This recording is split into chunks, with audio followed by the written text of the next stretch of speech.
Welcome to The Adventure of the Unmanned Motor, a Sherlock Holmes adventure from the series Holmes and the New Century, the Edwardian Enigmas, playing in the year 1907. My descendants, I am told, have only recently unearthed these notebooks. In them I documented what I once called Holmes and the New Century, the Edwardian Enigmas. Cases Mr. Holmes undertook as the world rushed into a new mechanical age. With Dr. Watson often occupied, I, a young journalist, had the privilege of chronicling mysteries of a different sort, those Holmes deemed too modern or stark for Watson's more romantic pen. Let us begin, then, with a most peculiar affair that baffled Scotland Yard and pushed the limits of rational belief, a case I have titled The Adventure of the Unmanned Motor. Chapter 1. The year was drawing to its close, but the offices of the Daily Gazette on Fleet Street showed no signs of slumber. The air, thick with the scent of hot metal, ink, and damp wool coats, hummed with the frantic energy of the press. I had called upon my acquaintance, Henry Armitage, a journalist whose flair for the dramatic was matched only by his nose for a sensational story. I found him standing near the clattering linotype machines, a smudge of ink on his cheek, and his eyes alight with triumph. He brandished a freshly printed early edition like a trophy. "Watson, just the man! Have you seen it? My grandest work yet. We're calling it The Phantom of Cheapside," answered Henry Armitage. "I confess I have not, Armitage.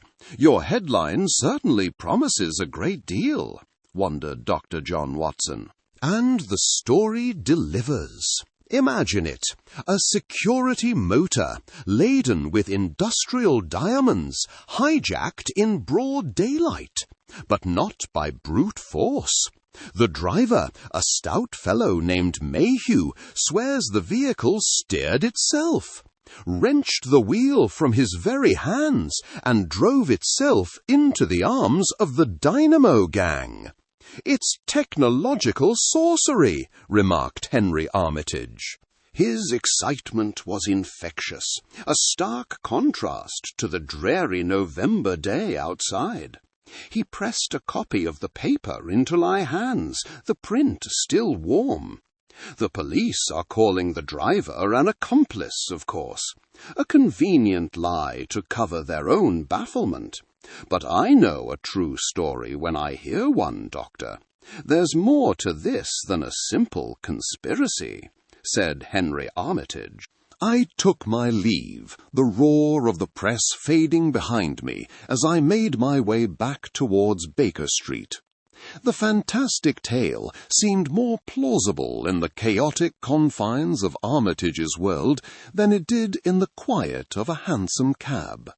I found Sherlock Holmes just as I had expected, sunk deep into his armchair, a profound languor upon him, staring into the crackling fire.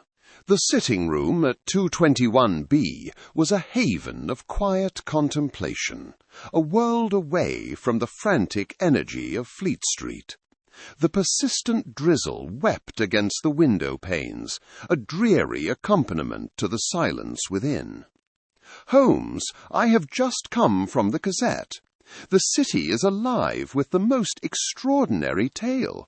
It appears the Dynamo Gang have escalated their villainy from mere thuggery to the realm of the supernatural," Dr. John Watson added. A flicker of interest appeared in his keen grey eyes, though his posture remained unchanged. I unfolded the paper, the headline stark against the page. "The Phantom of Cheapside, Dynamo Gang's most audacious heist, motor car drives itself." I began to read aloud from Armitage's article, his vivid prose painting a scene of impossible larceny. It says here, "In the full light of day, amidst the bustle of Cheapside, a security van belonging to the London Bullion Exchange was brazenly hijacked. The whole, industrial diamonds valued at over £50,000.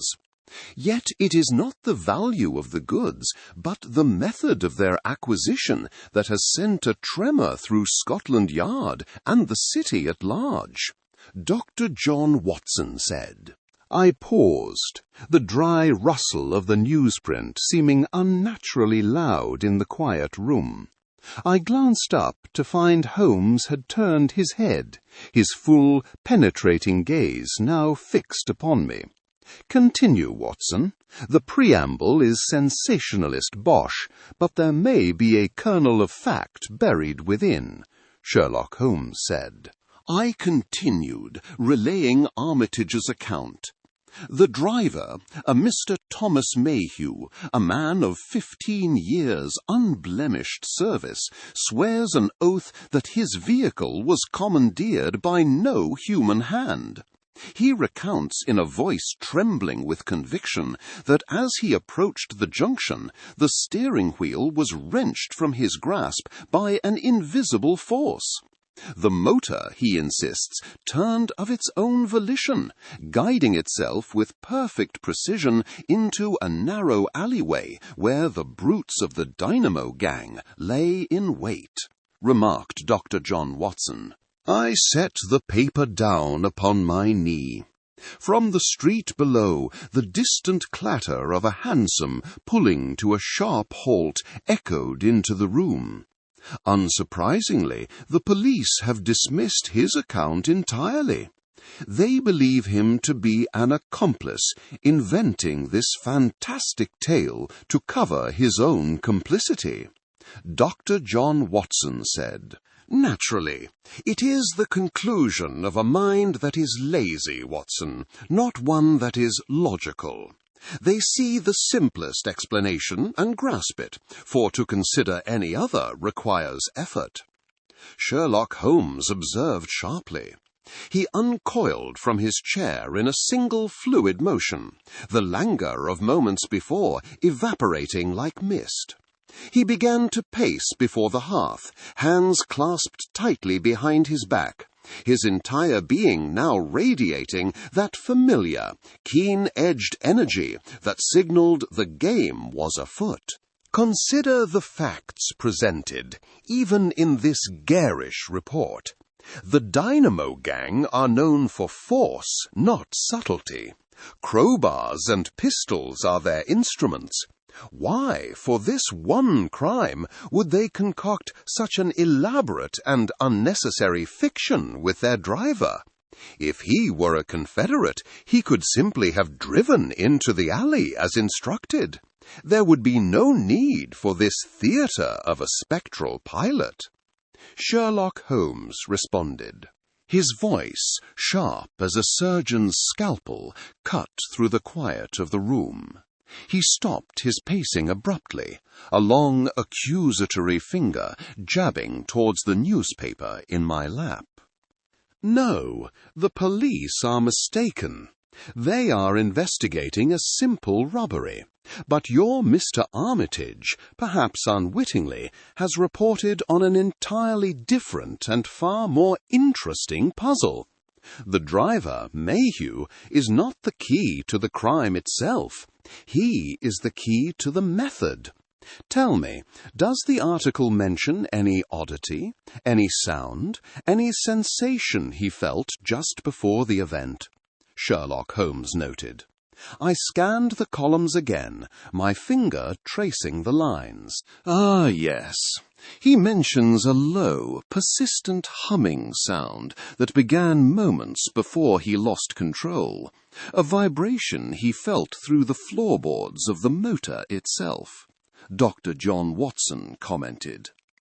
The barest hint of a smile touched Holmes's thin lips. He reached for his pipe on the mantelpiece, his eyes gleaming with the unmistakable thrill of a new and worthy problem presenting itself for dissection. A hum, a vibration, an impossible conveyance. Watson, this is no phantom. This is the work of a brilliant and audacious mind. We are not dealing with ghosts, but with a new and terrible application of science. I should not be at all surprised if the proprietors of that motor find their way to our door before the day is out, replied Sherlock Holmes. The article by Henry Armitage lay spread across my companion's knees, yet his eyes were fixed upon the ceiling, lost in a blue haze of his own acrid tobacco smoke. Outside, the late afternoon traffic of Baker Street had settled into a steady, rhythmic rumble of carriage wheels and the clip-clop of hooves on wet cobblestones. Within our rooms, the only sounds were the soft hiss of the gaslight and the crackle of the fire in the grate, a comforting bulwark against the damp November chill that crept beneath the door. It is a singular case, Watson, truly singular. The police, of course, see only the most obvious path, driver collusion. It is the eternal refuge of an unimaginative mind, replied Sherlock Holmes. He spoke without lowering his gaze, his voice a contemplative drawl. Before I could offer my own more prosaic opinion, our quiet was shattered by the sharp, insistent peal of the doorbell, echoing loudly from downstairs. It was followed by the sound of Mrs. Hudson's brisk footsteps in the hall, and then a man's voice, raised in a tone of great agitation. A moment later, a heavy tread ascended our 17 steps, and a sharp rap fell upon our door. "Enter," deduced Sherlock Holmes. The man who appeared in the doorway was stout and florid, dressed in a fine but somewhat disordered tweed suit. His face was a mask of frustration, and he clutched a bowler hat so tightly in his hands that his knuckles were white. "Mr. Sherlock Holmes, my name is Harding, Alistair Harding. I am the director of the City and Provincial Security Firm. I must apologize for the intrusion, but this matter is of the utmost urgency," remarked Mr. Harding. His speech came in breathless bursts, as if he had run the entire way from the City of London. "Pray, take a seat, Mr. Harding. I surmise your visit concerns the peculiar affair in Cheapside, the unmanned motor," Sherlock Holmes noted. Mr. Harding sank into the chair I indicated, a sigh of palpable relief escaping him. "You have read of it, thank heavens! Mr. Holmes, Scotland Yard is making a terrible error. They insist my driver, Thomas Mayhew, was in league with these ruffians, this Dynamo Gang. It is preposterous. Mayhew has been with my firm for 15 years. A more honest, if simple man you will never find. He is utterly terrified, convinced he witnessed some form of black magic," responded Mr. Harding. Holmes leaned forward, the languor gone from his posture, replaced by a wiry intensity. His grey eyes shone with a keen, hawk-like glitter. "And you, sir, do not believe in black magic. You believe in something far more tangible, which the police have overlooked. From the slight sheen of oil on your right cuff and the worried crease of your brow, I deduce you have already inspected the vehicle yourself and found nothing to support their theory, or indeed your own," Sherlock Holmes pointed out. Harding stared, his mouth slightly agape. "That is precisely correct. The motor is as it should be. Yet I saw it with my own eyes after the fact, wedged in that alleyway. It could not have made that turn without a driver. It is a physical impossibility. The police mock Mayhew's story of a ghost at the wheel, but they offer no alternative beyond betraying a man's good name. Mr. Holmes, I am not concerned with the diamonds. They are insured. I am concerned with this impossibility. I want you to find the truth of it," responded Mr. Harding. A slow smile touched Holmes's thin lips. He rose from his chair and stood before the fire, his tall, gaunt figure silhouetted against the flames. "Mr. Harding, you have presented me with a problem of a most delightful texture. The police may content themselves with the man. I am far more interested in the machine. A 2-ton motor car that pilots itself through London traffic is not a matter of collusion. It is a matter of genius. A dark, twisted genius, perhaps, but genius nonetheless. I shall be happy to devote my full attention to your case," declared Sherlock Holmes. After our client had departed, his heavy footsteps echoing their relief down the staircase, Holmes turned to me, his expression animated with the thrill of the chase. "Come, Watson, fetch your hat and coat. There is no time to be lost. Our investigation begins not in the dens of criminals, but in the cold, greasy confines of a police impound yard. We must pay a visit to this phantom of Cheapside," Sherlock Holmes observed sharply. The hansom cab deposited us before a pair of immense, soot-blackened gates that guarded the captured machinery of London's underworld. A persistent drizzle was falling, slicking the cobbles and casting a grim metallic sheen on every surface. A stout, uniformed constable admitted us, the gate groaning on its hinges with profound melancholy, and led us across a vast yard. It was a graveyard of vehicles in varying states of disrepair, and it was here, amidst the forlorn conveyances, that we found Inspector Lestrade of Scotland Yard, a figure of characteristic impatience, his hands thrust deep into his overcoat pockets. "Ah, Holmes, I received your wire. Come to see the famous motor, have you? A waste of your time, I assure you. The driver, Mayhew, is our man. He simply lost his nerve and concocted this fantasy," Inspector Lestrade said. He gestured with a dismissive flick of his head towards a heavy dark green motor van. It stood isolated from the others, its sturdy form looking entirely mundane. The only visible sign of the violent affair was a splintered panel on its side door. Built for security and little else, it seemed the most unlikely vessel for any spectral phenomena. The young journalist, Mr. Armitage, scribbled furiously in his notebook, his expression a clear mixture of professional interest and genuine bewilderment. "But, Inspector, his record is impeccable. My paper has found no reason for him to turn rogue," Henry Armitage answered. "There's always a first time, Mr. Armitage. A large enough sum will turn any man," responded Inspector Lestrade. Holmes, however, paid the inspector no mind whatsoever. He moved towards the vehicle with the predatory grace of a hunting hound on a fresh scent. He did not climb aboard at once, but circled it slowly, his keen grey eyes missing no detail of its construction. Finally, he opened the driver's side door, which protested with a low creak, and swung himself inside. For a long moment, the only sound was the soft patter of the rain on the van's roof. Lestrade sighed with theatrical impatience, but I knew better than to interrupt my friend when he was in such a state of intense concentration.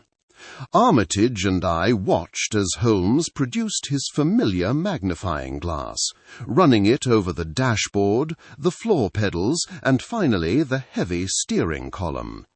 He stopped abruptly, his entire body going rigid. He leaned closer, so close that his nose nearly touched the dark wood of the steering wheel. For a long, silent minute he remained motionless, before finally withdrawing. "Curious, very curious indeed," observed Sherlock Holmes. He stepped out of the cab and into the grey afternoon, holding his fingertips up to the weak light. Though I could discern nothing upon his fingertips, his expression spoke of immense satisfaction. He then brought his fingers to his nose and inhaled deeply, his eyes closing for a moment. "There is a residue here, Watson, a faint, crystalline deposit left upon the wheel. It carries a peculiar, almost sweet odour. The question is whether this scent is an accidental property of the chemical compound, or a deliberate, arrogant signature left by its creator. A calling card for one who appreciates the finer, more subtle aspects of his craft," replied Sherlock Holmes. From his waistcoat pocket he produced a small glass phial and a penknife. With the utmost care he scraped a minute quantity of the substance from the steering column. He sealed the sample within the phial, and as he held it up to the light, his face was a mask of quiet triumph. "A sweet smell? Really, Holmes, are we investigating a robbery or a perfumery? You will find nothing there but grease and the driver's sweat," said Inspector Lestrade. "I should be surprised if I did not, Inspector, for it is precisely in such overlooked trifles that the truth of a great case is so often found. We are finished here. The machine has told us all it can for now," declared Sherlock Holmes. With a curt nod, he turned on his heel and strode back towards the gate, leaving a flustered Lestrade staring after the empty space where he had been. As Armitage and I hurried to catch up, Holmes turned to the young journalist, his voice becoming sharp and businesslike. "Mr. Armitage, the police see only a liar.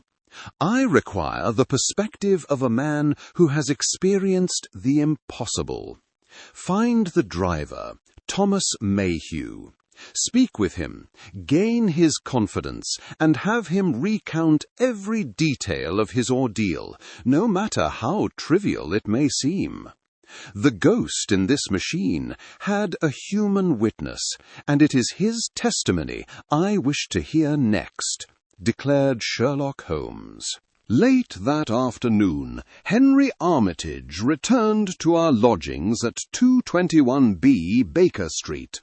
A persistent drizzle had set in, its drumming against the window panes a dreary accompaniment to the ticking of the clock on the mantelpiece.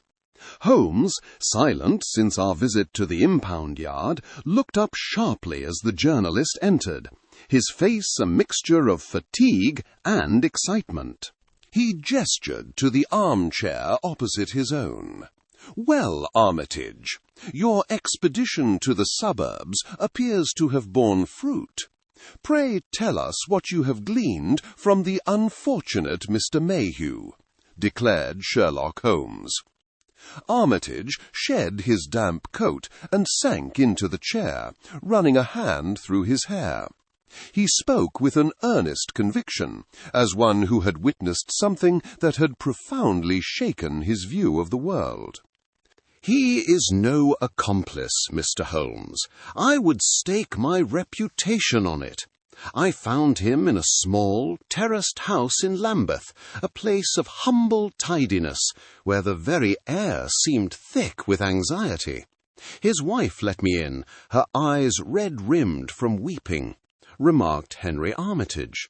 Armitage paused, collecting his thoughts. He described the driver, Thomas Mayhew, as a man utterly broken, his large, calloused hands trembling around a cup of tea he could not bring himself to drink. His voice lowered, adopting the hushed tone of his interview. At first he was reluctant to speak, fearing I was another man from the papers, come to brand him a liar and a thief. But I assured him I was there only to hear his truth. And then the story came tumbling out, responded Henry Armitage. Armitage relayed that Mayhew had recounted the events with a harrowing clarity. He had been proceeding along Aldwych at a steady pace when he felt the first inexplicable tug at the steering wheel. His voice took on a slight tremor, mimicking the driver's own. He said, "It wasn't a snatch, sir, not like a man grabbing it. It was a cold, firm pressure, smooth and certain. He fought it, of course, but the force was immense, inhuman. He swore to me, his eyes wide with remembered terror, that the wheel turned of its own accord, guiding the heavy motor into that narrow side street as if it had a will of its own," Henry Armitage said. I confess, a shiver ran down my own spine at this second-hand account. The notion was preposterous, yet Armitage delivered it with such sincerity that it was impossible to dismiss. "Good heavens," I murmured, "the man believes he was in the grip of some supernatural agency," commented Dr. John Watson. He nodded gravely. "He is convinced his vehicle was haunted. He spoke of a strange coldness that filled the cabin just before it happened. He is shattered, Mr. Holmes, not by the accusation of theft, but by the sheer terrifying impossibility of what he experienced. He is an honest man, driven to the brink of madness," responded Henry Armitage. Armitage fell silent, leaving only the sounds of the rain and the crackling fire. Holmes had tented his fingers, his eyes gleaming from the shadows. When he finally spoke, his voice held no surprise, only the cool certainty of a mathematician who has solved a complex equation. "Not haunted, Armitage, engineered.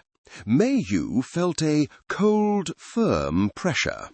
He noted a strange coldness in the cabin. This aligns perfectly with the peculiar residue I discovered on the steering column, a substance which, I suspect, reacts to an electrical or magnetic stimulus, and may well produce a thermal drop as a byproduct of its activation."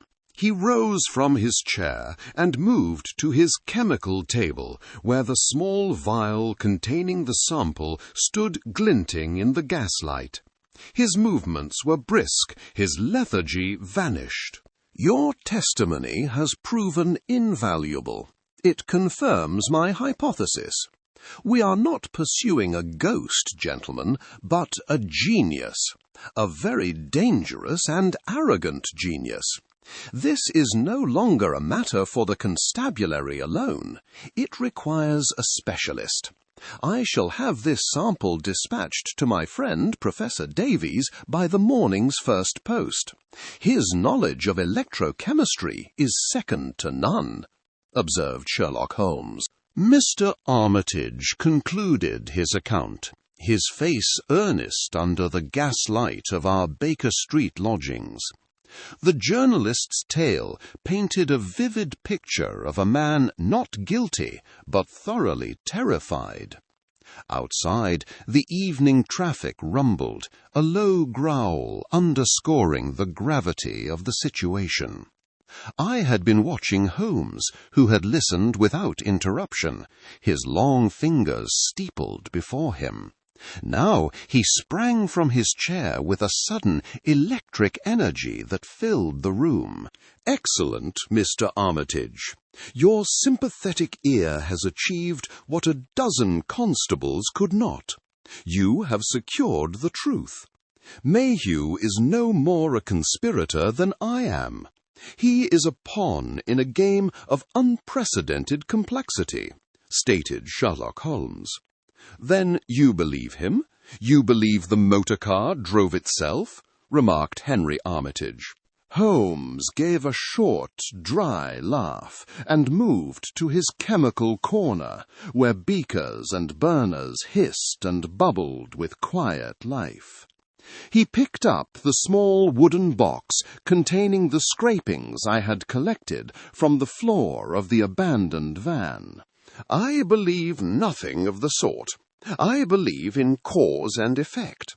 The Metropolitan Police may content themselves with scrutinizing the poor man's betting slips, but we shall pursue a more fruitful line of inquiry. A motor does not simply develop a will of its own. It is commanded," stated Sherlock Holmes. I watched as, with delicate precision, he transferred a pinch of the greyish powder into a glass vial, corked it, and began to wrap it in brown paper. For a moment, the rustle of the paper was the only sound, save for the soft tick of the mantelpiece clock. "I am dispatching this sample to my colleague, Professor Quentin Davies. There is no man in London with a keener understanding of the more obscure branches of applied science. What the eye cannot see, the spectroscope may yet reveal," Sherlock Holmes said. He summoned a Baker Street irregular with a sharp whistle, and I heard the boy's hurried footsteps clatter down our 17 stairs. Holmes turned back to us, his grey eyes alight with the fire of the chase. "Consider the problem, Armitage. To control a 2-ton vehicle from afar requires a mechanism, an invisible set of reins. The Dynamo Gang did not employ ghosts, they employed genius. They must have devised a means of transmitting instructions to the motor's steering and acceleration," remarked Sherlock Holmes. "A remote signal! Good heavens, Holmes, is such a thing truly possible?" Henry Armitage said. Armitage's voice was a mixture of awe and incredulity. Such a notion was so far beyond common experience as to seem like something from the pages of Mr. Wells. It is not only possible, it is the sole hypothesis that fits the facts. This is not the work of common brutes, but of a mind of the first water, a mind that has, I fear, been turned to the most nefarious of purposes. We are witnessing the evolution of crime itself," remarked Sherlock Holmes. A profound silence fell, broken only by the crackle of coals in the grate. The scale of the Dynamo Gang's ambition was startling. We were no longer dealing with mere robbery, but with a form of technological sorcery. All we could do now was wait for the verdict from the professor's laboratory. A revelation I felt would change the entire nature of our investigation. The afternoon had drawn in, and our Baker Street rooms were an island of quiet contemplation in the swirling grey sea of a London November. Outside, the clamour of hooves and wheels on the wet streets was a constant muted roar. Holmes sat hunched over his chemical table, the acrid scent of his experiments mingling with the familiar aroma of his strong shag tobacco. He had been silent for the better part of an hour, a sure sign his mind was racing along a trail I could not yet perceive. Our peace was shattered not by a knock, but by a frantic, stumbling ascent on the 17 steps to our door. The footsteps were heavy and uneven, betraying a man driven by an agitation that had robbed him of all composure. The door flew open without ceremony. Professor Quentin Davies stood framed in the doorway, his face ashen, his breath coming in ragged gasps. He clutched his hat in one hand, a sheaf of papers trembling in the other. "Professor, good heavens, man, what is it? Come in, sit down," observed Sherlock Holmes. Davies stumbled towards the chair I offered and collapsed into it. For a moment he seemed unable to speak, his chest heaving. Holmes poured a small measure of brandy. The professor took it with a shaking hand. "It is a catastrophe, Holmes, a perversion of science. The sample you sent me, I have analyzed the residue," replied Professor Quentin Davies. "And your findings?" Sherlock Holmes responded. "It is not merely a chemical, but a catalyst, a unique colloidal suspension of silver and selenium designed to receive and interpret wireless telegraphic signals," said Professor Quentin Davies. He looked from Holmes to me, his eyes wide with a dawning intellectual horror. "It is the core component of a guidance system, my guidance system," replied Professor Quentin Davies. A profound silence fell, broken only by the soft hiss of the gaslight and the crackle of the fire in the hearth. "A wireless system to steer a motor car?" responded Henry Armitage. The professor's agitation returned in a rush. "Theoretically, yes. It is a prototype, you understand. Highly volatile, terribly unstable, with a range of no more than a few hundred yards. I have spoken of its development to no one. It exists only in my private notebooks and in my laboratory," responded Professor Quentin Davies. He paused, and when he spoke again, his voice was thick with a terrible regret. "And in the mind of one other man," responded Professor Quentin Davies. "A man to whom you taught everything you know," Sherlock Holmes noted. Professor Davies buried his face in his hands, his shoulders shaking. The papers he clutched fluttered to the floor as a low moan escaped his lips. "My most brilliant student, my greatest failure. He had a mind like a diamond, but a soul of pure carbon. I had to dismiss him from the university 2 years ago for moral turpitude, for selling his genius to the highest and lowest bidders. His name is Silas Croft," responded Professor Quentin Davies. Holmes stood and began to pace before the fire, his hands clasped behind his back. The pieces of the puzzle, once scattered, now snapped into place with an audible click that only he could hear. "So, the ghost in the machine has a name.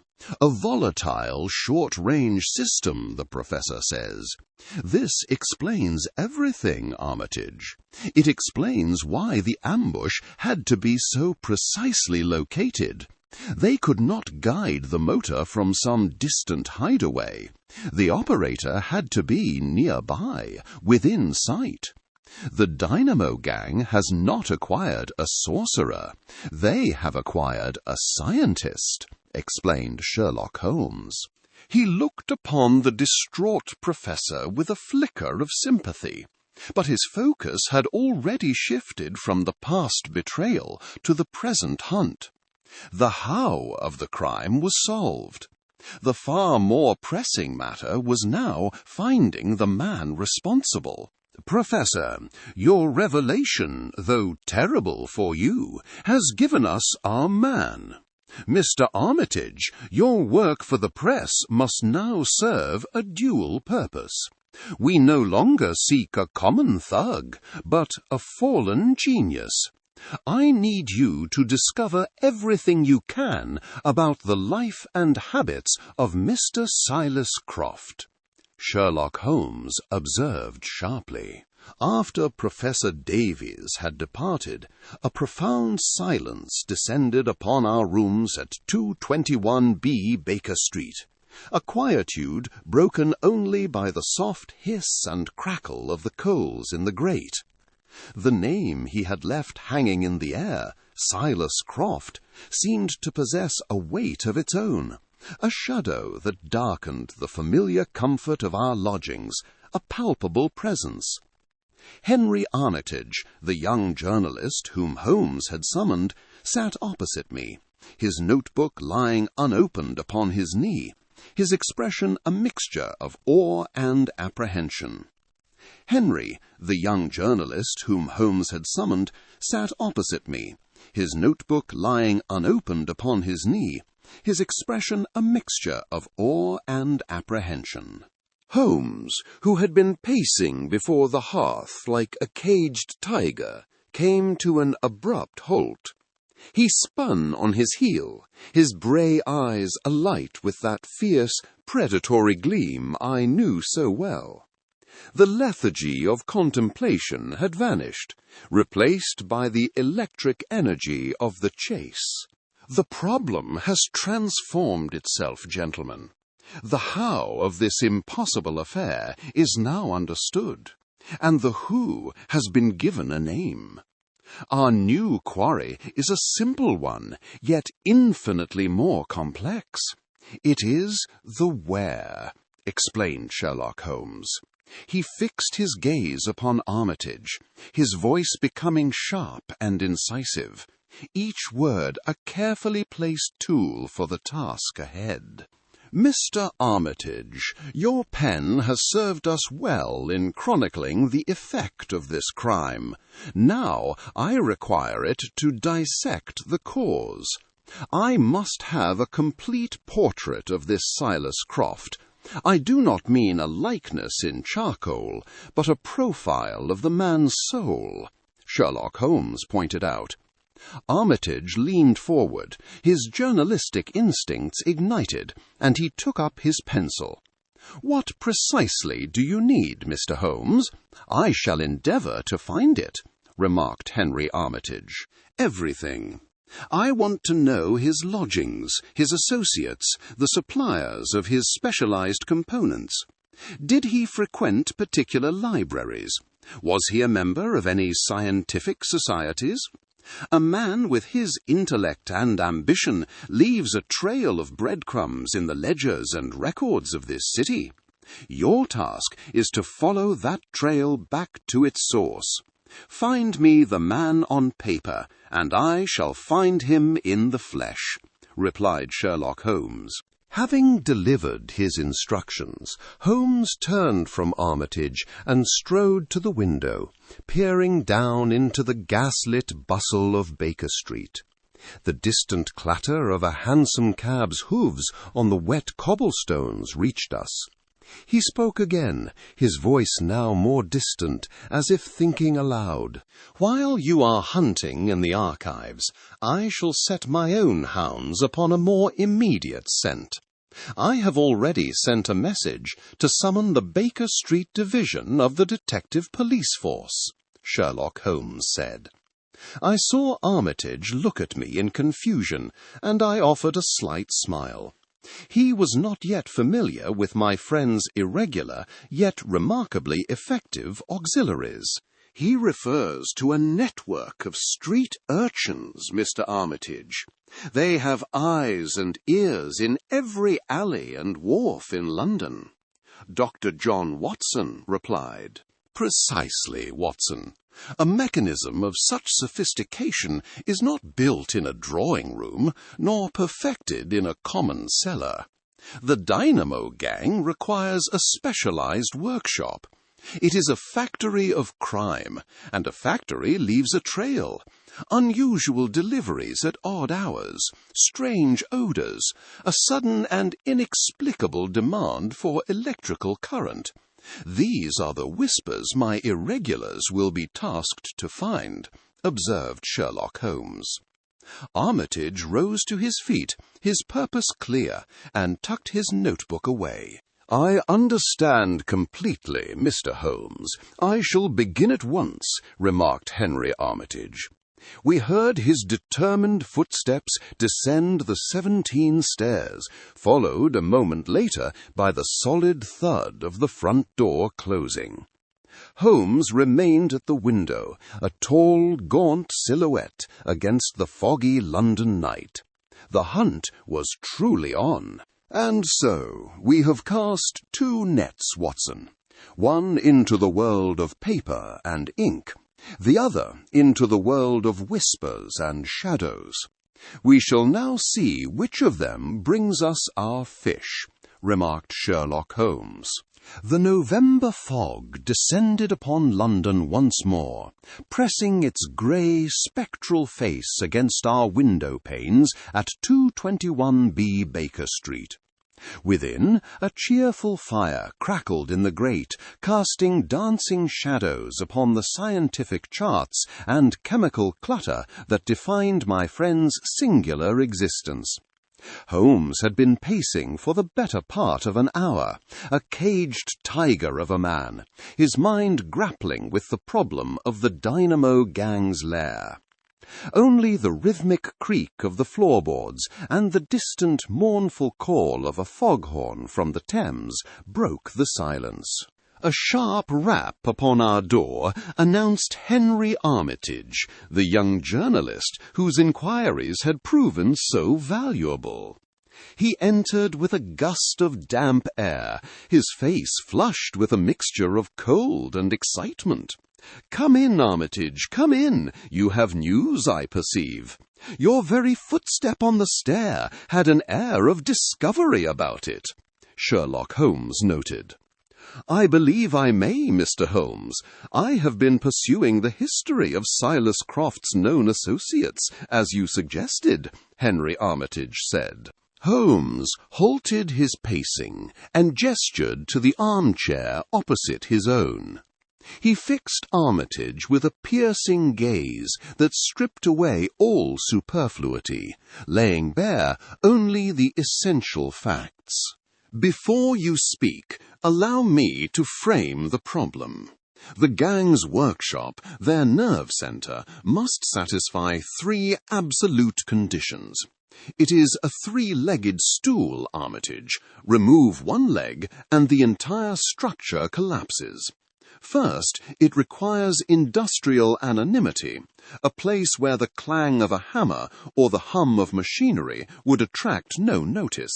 Second, it must be near the river for rapid disposal of evidence or a swift escape.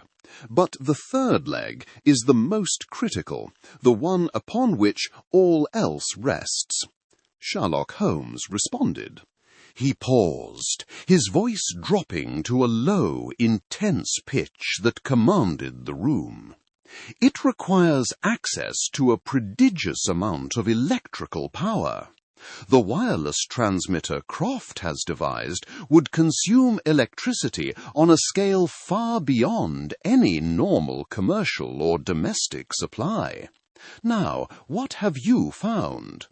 Armitage, clearly impressed by Holmes's precise summation, pulled a small notebook from his coat. For a moment, the rustle of its pages filled the room. "It is this, Mr. Holmes. Croft's chief electrical engineer, a man named Finian O'Malley, was dismissed from his post at the Battersea Power Station some 6 months ago. The official reason was insubordination, but my source there spoke of something more. The phrase he used was unauthorized and frankly inexplicable power diversions, Henry Armitage said. A flicker of triumph lit Holmes's eyes. He stood perfectly still, the very model of intellectual concentration. It was as if 2 disparate threads had been presented, and we witnessed his mind instantly weave them into an undeniable chord. "Excellent, Armitage, truly excellent. You have provided the keystone. This morning I received a report from my irregulars. They noted intermittent and significant power drains in the Battersea district near the river, strong enough to dim the lights in the local public houses. The authorities dismissed them as routine fluctuations," remarked Sherlock Holmes. He strode across the room to a large map of London pinned to the wall, his movements now filled with a sharp, decisive energy. He took up a long, thin pointer and tapped a specific point on the south bank of the Thames. But they are not fluctuations. O'Malley was not merely experimenting at his old workplace. He was perfecting a method. He is not hiding in Battersea by chance. He is stealing power directly from his former employer. There is only one location that satisfies all three of our criteria: a disused ironworks warehouse adjacent to the power station with its own wharf on the river, remarked Sherlock Holmes. His flat, certain voice cut like a blade of pure logic through the fog of speculation. The hunt was no longer a matter of theory. That, gentlemen, is where we will find them. Armitage, fetch your stoutest coat. We have a vigil to keep, remarked Sherlock Holmes. The vantage point Holmes had secured was a grim, third-floor room in a disused tannery overlooking the sprawling brick edifice of the warehouse. A film of greasy dust coated the window pane, through which the bleak expanse of the Battersea industrial district was rendered yet more desolate. The air was thick with the scent of cold river damp and the faint, acrid memory of chemicals, whilst from the direction of the great power station came a low, persistent thrum, a sound one felt in the bones as much as heard with the ears. How much longer must we wait, Holmes? My men are growing cold, and I confess my own patience wears thin. We have seen nothing for 3 hours, answered Inspector Lestrade. Lestrade's voice was a low grumble, the sound of a bulldog straining at the leash. He shifted his considerable weight, and the floorboards beneath him uttered a weary groan in protest. Beside him, the young journalist, Mr. Armitage, clutched his notebook, his face pale in the gloom, a study in nervous anticipation. Holmes, however, remained a statue at the window, his field-glass pressed to his eyes, utterly still. The predator does not dictate the movements of its prey, Inspector. It simply waits for the inevitable error. And our quarry is not merely a predator, but a creature of nocturnal habit. Ah, Sherlock Holmes responded. His voice, which had been a soft murmur, sharpened with sudden interest. From across the cobbled yard, a sliver of yellow light appeared at the base of the warehouse's colossal sliding door. It was followed by a prolonged grating screech of metal on metal that set my teeth on edge. The door slid open just enough to permit the passage of 3 burly figures, their forms dark silhouettes against the sudden glare from within.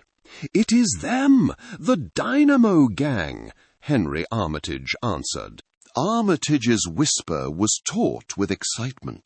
Holmes silenced him with a brief, sharp gesture. Through my own glasses, I could now see into the cavernous interior. In the centre stood a heavy motor van, its bonnet agape, revealing a chaotic tangle of machinery that was most certainly not standard for such a vehicle. A spider web of thick copper wiring snaked across the engine block, converging on a device I did not recognize. As we watched, one of the men touched a contact, and a brilliant blue-white spark leapt across a gap with a sharp crack that was audible even from our perch. There, gentlemen, you are now witness to the heart of the matter. That is not the work of a common mechanic. Observe the oversized induction coil and the peculiar configuration of the accumulator array. He is not merely repairing a motor. He is bestowing upon it a phantom nervous system, one that responds not to a driver's hand, but to an electrical impulse sent from afar. Sherlock Holmes noted. His explanation, delivered in a low, intense tone, hung in the cold air. The visual proof was undeniable. This was the nerve center. This was where the impossible had been made real. That is all I require.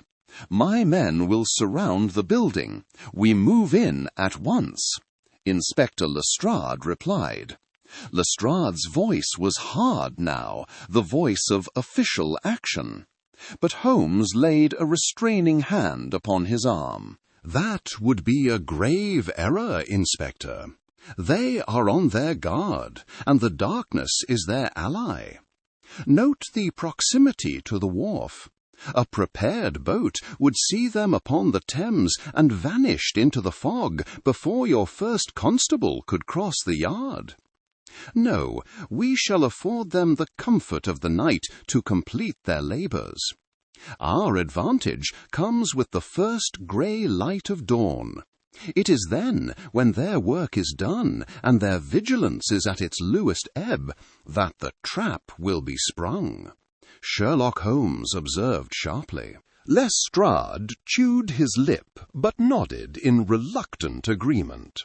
A grim silence fell over our small party once more. We settled in for the final, cold hours of our vigil, the silence broken only by the distant moan of a ship's horn from the river, and, from the workshop opposite, the intermittent crackle and hum of powerful electrics at work, the sound of a technological phantom being prepared for its next malevolent journey. The air in our little room felt heavy with the coiled tension of the imminent storm. The final hour of darkness before the dawn is a thing of profound stillness. In our cramped observation post, the air was thick with the scent of cold brick dust and stale tobacco. Yet, carried on the damp night air, another scent drifted up from the workshop below. A faint, sweet chemical tang, sharp and unfamiliar. Below, the Battersea workshop lay silent, a hulking shadow against the slowly greying sky. A signal, a brief flicker of a lantern from across the street, confirmed Lestrade's men were in position. The trap was set.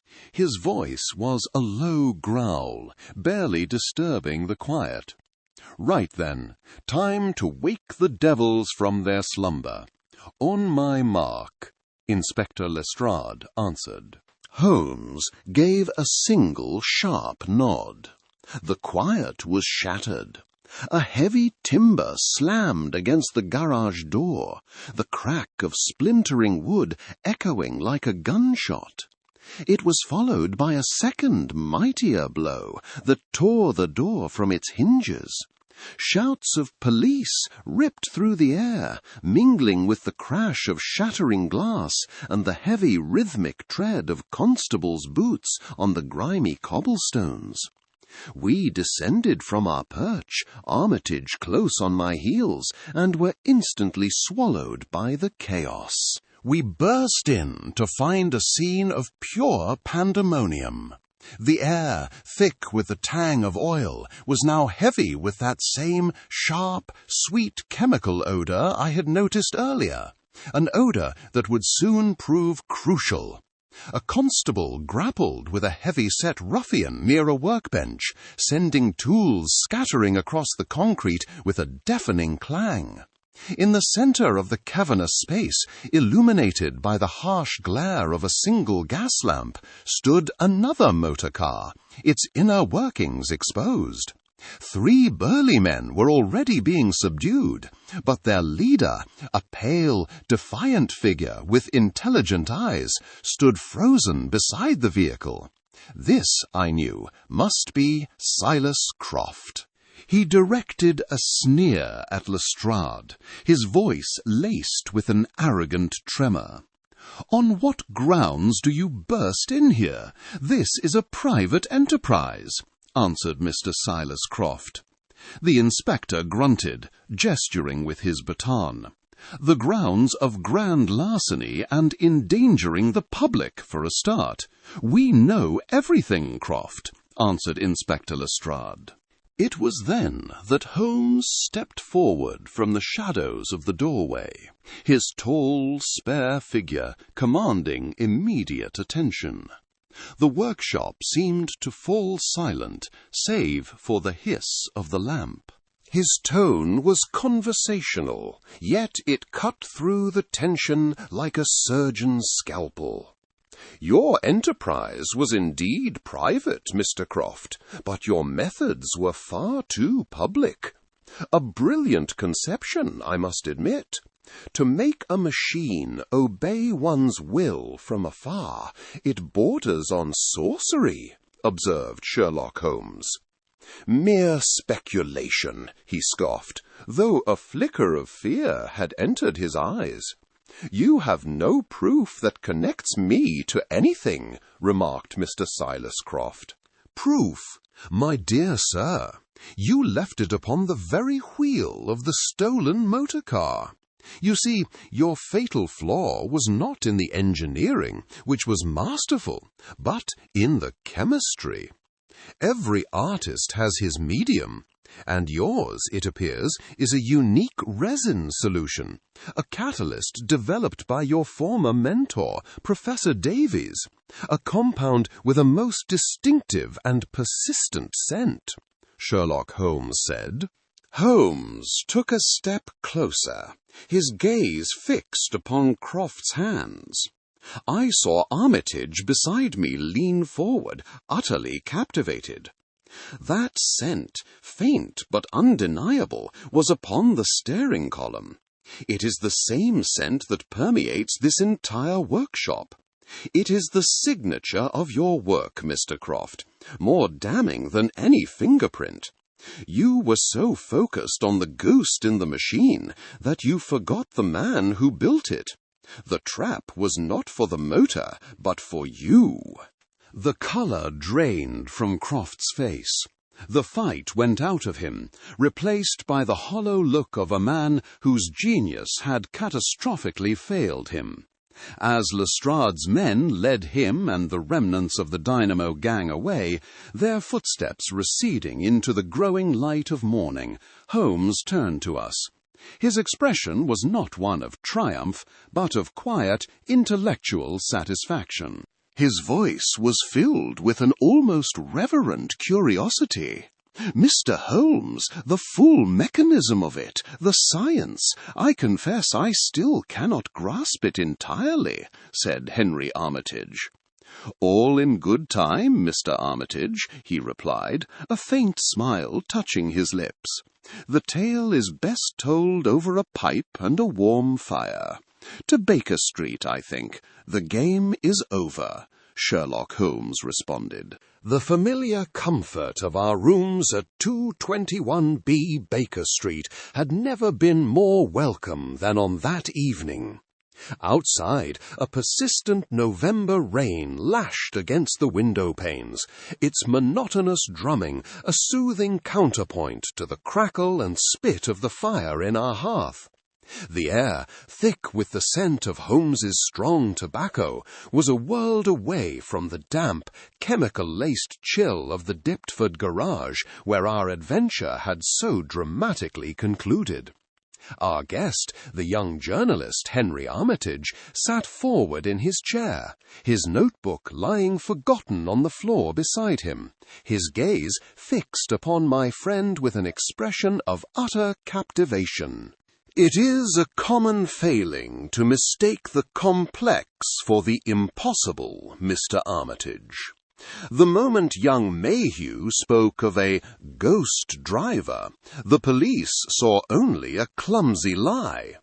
I, however, saw the signature of a truly audacious intellect, deduced Sherlock Holmes.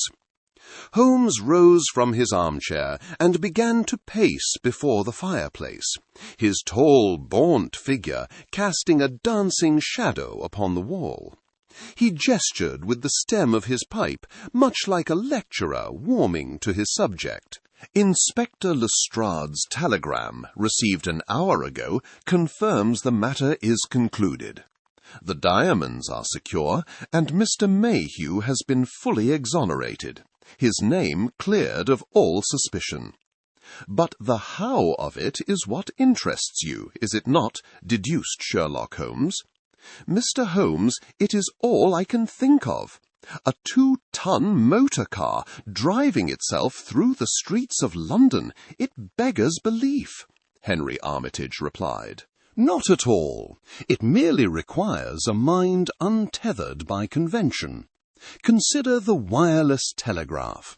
A signal, a spark, is sent through the very ether to be received by a sympathetic instrument miles away. It is the wonder of our age. Silas Croft simply asked a different question. If one can send a dot and a dash, why not a command? Why not turn left or turn right?" deduced Sherlock Holmes. He paused, tapping the dottle from his pipe into the grate with a sharp clang. Armitage leaned in further, his breathing shallow with concentration. He constructed a powerful transmitter in that garage, capable of broadcasting a strong directional pulse. And within the security van, hidden beneath the driver's seat, was its counterpart, a receiver, a crude device of his own design wired directly to the steering column. A pulse from the left would engage a mechanism to turn the wheel left, a pulse from the right the opposite. Simple, brutal, and utterly brilliant.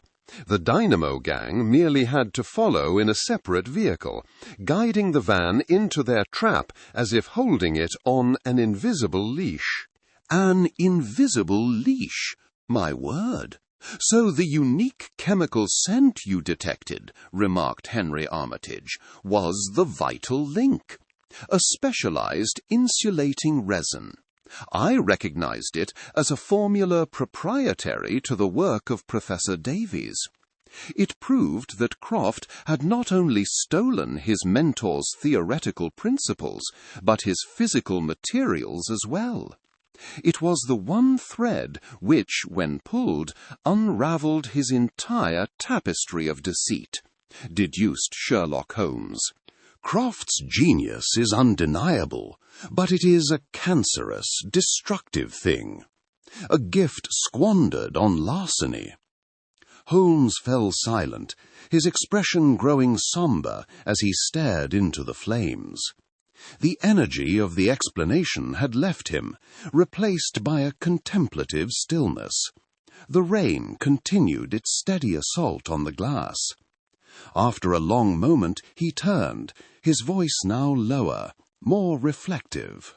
"It is one thing to catch the criminal, Armitage. It is another to understand the crucible in which he was forged. I think tomorrow we should pay one last visit to Professor Davies. A man of science must surely feel a heavy burden when his own light is used to cast such a dark shadow upon the world." Though the Dynamo Gang was shattered, and the last of the stolen diamonds returned to their rightful vaults, a profound melancholy clung to the affair's conclusion. At Holmes's suggestion, we paid one final call upon Professor Davies. We found him in his study, a place that had previously crackled with intellectual energy, but now seemed cavernous and still. A low fire whispered in the grate, casting long dancing shadows upon the towering shelves of books, and the only other sound was the solemn, rhythmic tick of a grand regulator clock against the far wall. "It is good of you to see us, Professor. We felt a final word was in order," replied Henry Armitage. The professor looked up from the leather armchair where he sat, his frame seeming smaller than I remembered. He managed a weak, tired smile. "On the contrary, Mr. Armitage, it is I who owe you thanks. You have helped put a stop to a horror I unwittingly helped to create," remarked Professor Quentin Davies. Holmes listened, his gaze steady. He acknowledged the professor's pain with a slight, sympathetic nod, but his mind was already moving past the consequence to the cause. Silas Croft's ambition, Professor, was the engine of his downfall, not your teachings. Yet there is a missing piece. Greed alone does not forge such a singular, vengeful intellect. "What truly set him upon this path?" stated Sherlock Holmes. Davies stared into the fire, his gaze distant. The ticking of the clock seemed to grow louder in the ensuing silence. When he finally spoke, his voice, usually so robust with academic certainty, was thin with sorrow.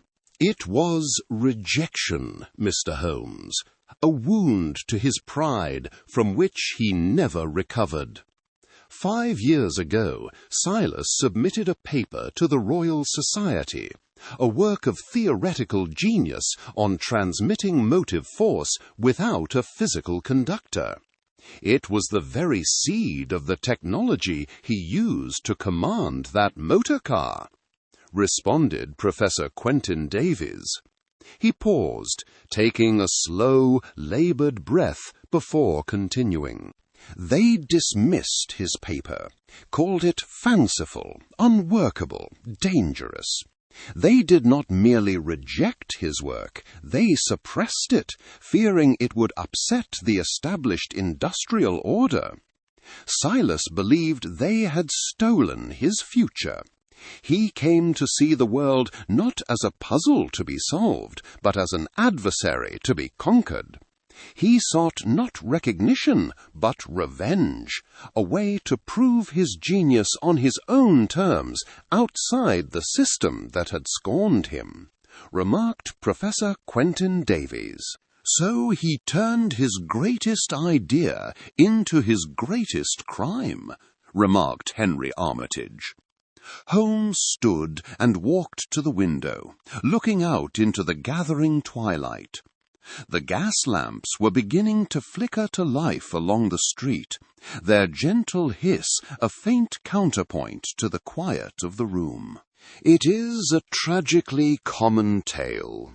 An intellect that outpaces the moral framework to guide it becomes a force of immense destruction.